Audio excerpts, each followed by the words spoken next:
राधे राधे। आप सभी को मेरा प्रेम भरा नमस्कार। तो मैं फिर से उपस्थित हूँ एक नया वीडियो लेकर और आप लोगों का स्वागत है।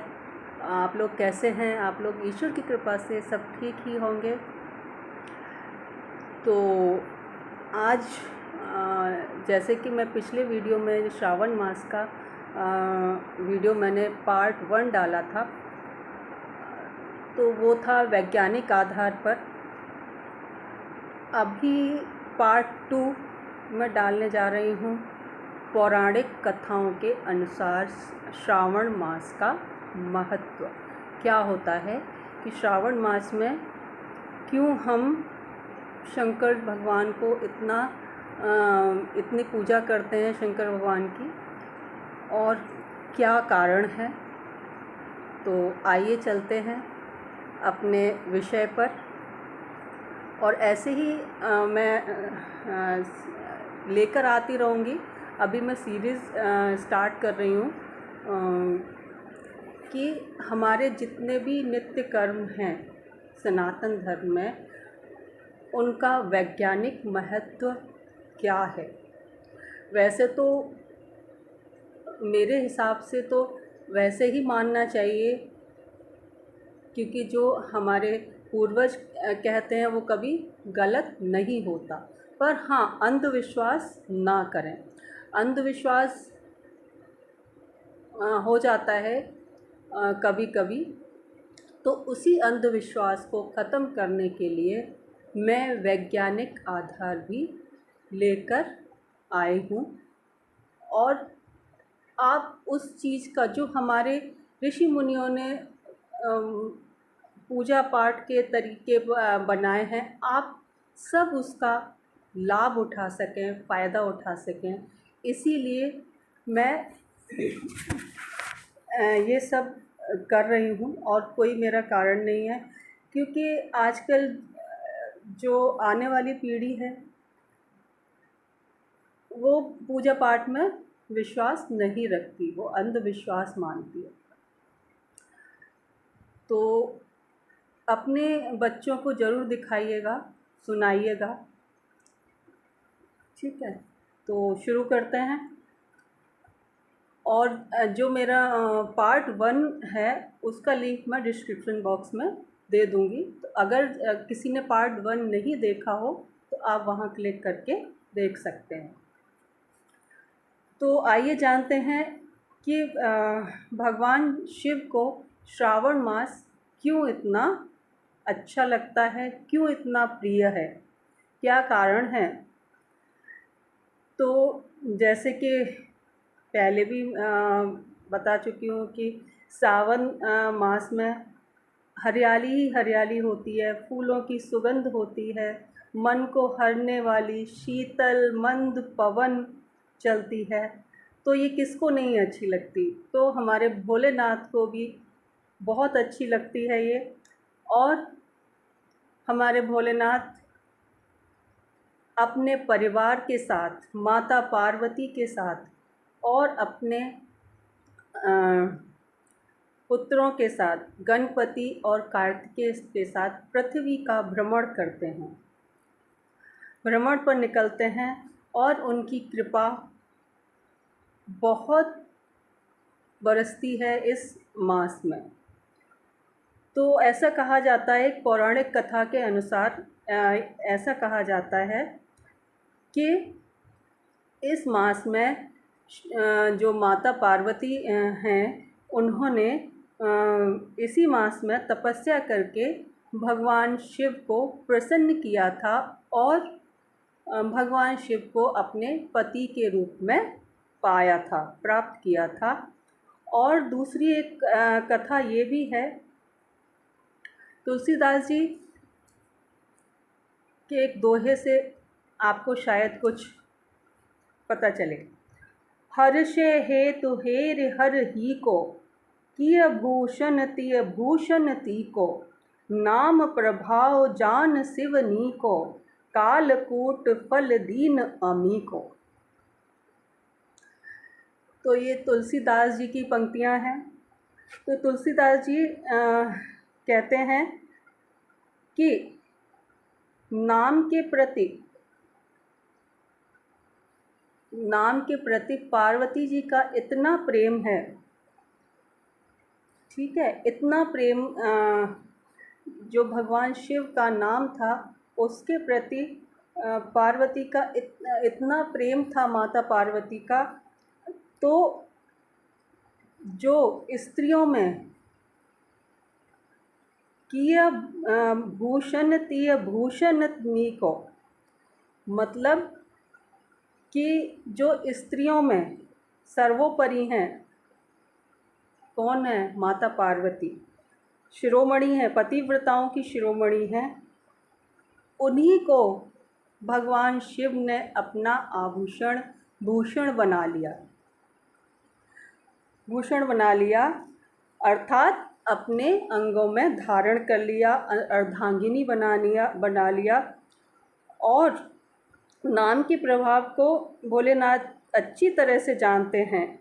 जिस नाम के प्रभाव से जो कालकूट विष निकला था समुद्र मंथन में, तो उसी जो उन्होंने धारण किया था अपने कंठ में, तो वो भी शिव के नाम के प्रभाव से उसका फल क्या हो गया? अमृत में बदल गया। जो शिव का नाम है वो अमृत रूपी फल है। तो ये पौराणिक कथा है कि इस जैसे जब समुद्र मंथन हुआ था तो उस समय बहुत सारे वस्तुएं निकली थी, जैसे लक्ष्मी, अमृत, कामधेनु और कल्प वृक्ष इत्यादि, और बहुत सारी और वस्तुएं निकली थी, और कालकूट नामक विष भी निकला था। तो अब वो उसका प्रभाव इतना था कालकूट विष का कि तीनों लोकों में हाहाकार मचने लगा। सब घबराने लगे कि अब घबराने क्या लगे, उस सबका दम घुटने लगा, इतनी तेज़ दुर्गंध थी उसकी। और देवता और राक्षस जाके भोलेनाथ के पास नहीं, ब्रह्मा जी के पास गए। तो ब्रह्मा जी ने से विनती की उन्होंने कि अब इसके प्रभाव से हम कैसे बचें। तो ब्रह्मा जी ने बताया कि ये काम, इसका प्रभाव तो सिर्फ़ और सिर्फ भोलेनाथ ही कम कर सकते हैं, और कोई भी कम नहीं कर सकता है। तो सारे जो देवता और राक्षस थे वो भगवान शिव के पास गए और उन्होंने प्रार्थना की शिव जी से। तब शिव जी ने अपने कंठ में धारण किया था, और तब से ही उनका नाम नीलकंठ पड़ा, क्योंकि वो नीचे नहीं ले सकते थे, उन्होंने कंठ में धारण कर लिया यहाँ पर, और उनका जो कंठ था वो नीला पड़ गया विष के कारण। अब उन्होंने कंठ में धारण तो कर लिया, पर उसका प्रभाव इतना ज़्यादा था कि वो ना, उसका ताप इतना ज़्यादा था कि शिव जी भी उसके ताप से जलने लगे। अब सारे देवता और घबरा गए, राक्षस भी घबरा गए कि अब क्या किया जाए। तो तब इंद्र ने उनके ऊपर बारिश की, बरसात की, और कामधेनु गाय ने अपने दुग्ध का पान कराया, पान नहीं, दुग्ध से अभिषेक किया उनका, और उसी से फिर उनको शीतलता प्राप्त हुई। और ऐसे ही सारे देवी देवताओं ने उनके ताप को कम किया और राहत मिली उसके बाद में। तो इसलिए श्रावण मास आता है, और श्रावण मास में हम भगवान शिव का अभिषेक इसीलिए करते हैं क्योंकि उन्होंने विष का पान किया था, और उसके ताप को कम करने के लिए हम ये। अच्छा, कुछ पंक्तियाँ और पढ़ना चाहूँगी मैं, तुलसीदास जी की लिखी हुई हैं। तो उन्होंने जो भक्ति है उसको क्या बताया है, वर्षा ऋतु रघुपति भगति तुलसी साल सुदास, राम नाम बर बरन जुग सावन भादव मास। मतलब श्री रघुनाथ जी की भक्ति ऐसी है, वर्षा ऋतु के समान है। जो भक्त लोग भक्ति है वो वर्षा ऋतु के समान है। और तुलसीदास जी कहते हैं कि जो उत्तम सेवक गण हैं, बहुत अच्छे हैं, जो बहुत ज़्यादा भक्ति करने सच्चे भक्त हैं, वह क्या है, एक धान के समान हैं,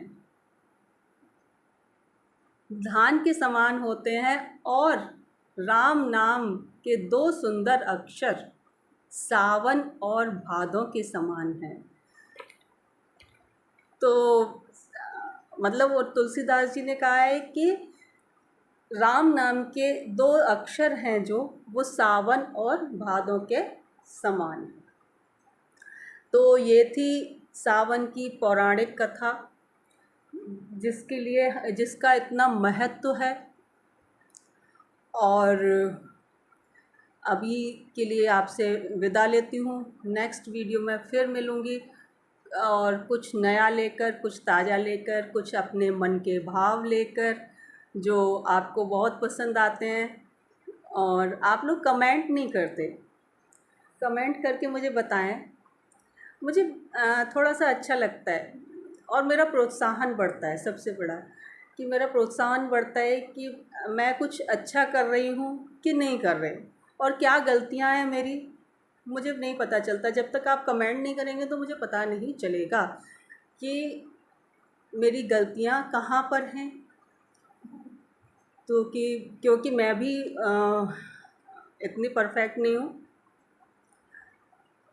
तो फिर मिलते हैं फिर एक नए वीडियो में। इस बार मैं कुछ सावन के गीत लेकर आऊँगी, अपने लिखे हुए कुछ ब्रज भाषा के, जो मथुरा वृंदावन में गाए जाते हैं वैसा।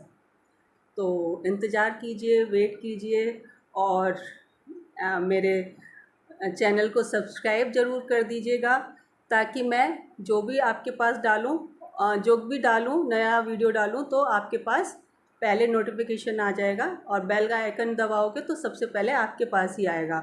और लाइक और शेयर और ज़रूर कीजिएगा, ताकि और लोग भी फ़ायदा उठा पाएँ, उसका लाभ उठा पाएँ। तो फिर मिलते हैं एक नए वीडियो के साथ, कुछ नया लेकर, कुछ ताज़ा लेकर। तब तक के लिए नमस्कार, धन्यवाद, बाय बाय। बहुत बहुत धन्यवाद आपका, आपने इतना प्यार दिया मुझे। Thank you very much.